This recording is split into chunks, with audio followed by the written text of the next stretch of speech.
मारकुट्या सुरेश चव्हाणांच्या पुनर्वसनावर प्रफुल्ल पटेलांनी पक्षाची भूमिका केली स्पष्ट.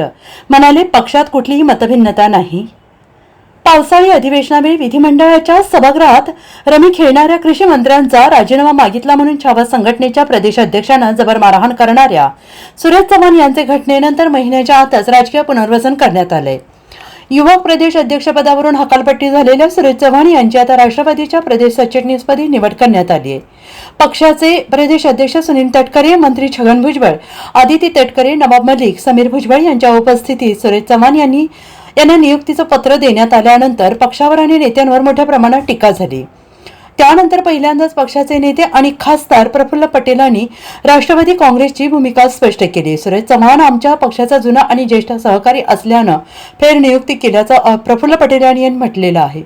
राष्ट्रवादी काँग्रेसचे आमचे युवकचे माजी अध्यक्ष सुरेश चव्हाण यांना आम्ही पक्षाच्या राज्यपातळीची जबाबदारी दिली आहे. हा निर्णय सुनील तटकरे आणि सर्व ज्येष्ठ नेत्यांनी बसून घेतलेला आहे. शेवटी एक काम करणारा माणूस, त्याच्या हातून जर काही चूक झाली तर त्यांना आम्ही त्या पदावरून हटवलं. शेवटी तो आमच्या पक्षाचा जुना आणि ज्येष्ठ सहकारी आहे, त्यामुळे त्याचा काहीतरी जबाबदारी दिली पाहिजे म्हणून त्याची आम्ही नियुक्ती केलेली आहे. पक्षांमध्ये त्याबद्दल कुठलीही मतभिन्नता नसल्याचं स्पष्टीकरण प्रफुल्ल पटेल यांनी दिलं आहे.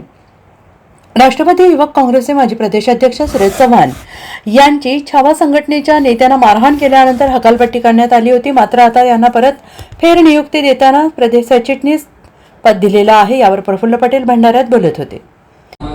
राष्ट्रवादी काँग्रेस पार्टीचे आमचे माजी युवक अध्यक्ष सुरेश चव्हाण यांना आम्ही पक्षाच्या कार्याची जबाबदारी राज्य पातळीवर आम्ही दिलेली आहे आणि हे निर्णय आमचे अध्यक्ष सुनील भाऊ तटकरे आणि सगळे ज्येष्ठ मंडळींनी बसून हे घेतलेलं आहे. शेवटी एक काम करणारा माणूस, त्यांच्या हातून काही चूक झाली असेल तर त्यांना आम्ही त्या पदावरून हटवलं. पण पक्षाचा शेवटी आमच्या तो एक जुना सहकारी आहे, ज्येष्ठ सहकारी आहे, त्यांना काहीतरी जबाबदारी दिली पाहिजे म्हणून आम्ही त्याची नियुक्ती केली आहे. पक्षामध्ये त्याबद्दल कुठलीही मतभिन्नता असं आहे की उद्धव ठाकरे, राज ठाकरे एका काळात तर म्हणजे ते शिवसेनाचे दोन्ही घटकच होते बाळासाहेब असताना. आता एक वेगळं झालं आणि एकत्र आले तर काय फरक पडणार आहे. शिवसेना शेवटी आज एकनाथराव शिंदे ते वेगळे झाले, इतके त्यांच्यासोबत आमदार गेले, आज परत ते निवडून आलेले आहे, लोकांनी निवडून दिलेले आहे. आता ते दोन एक झाले की वेगळे राहिले, काय फरक पडत नाही.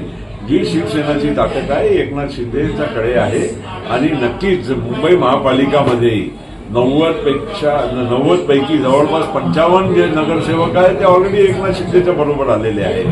ठीक आहे, आता जे काही असेल शक्ती प्रदर्शन आता मतपेटीच्या माध्यमातून लोकांना समोरून येईल. Bureau report SBN Marathi.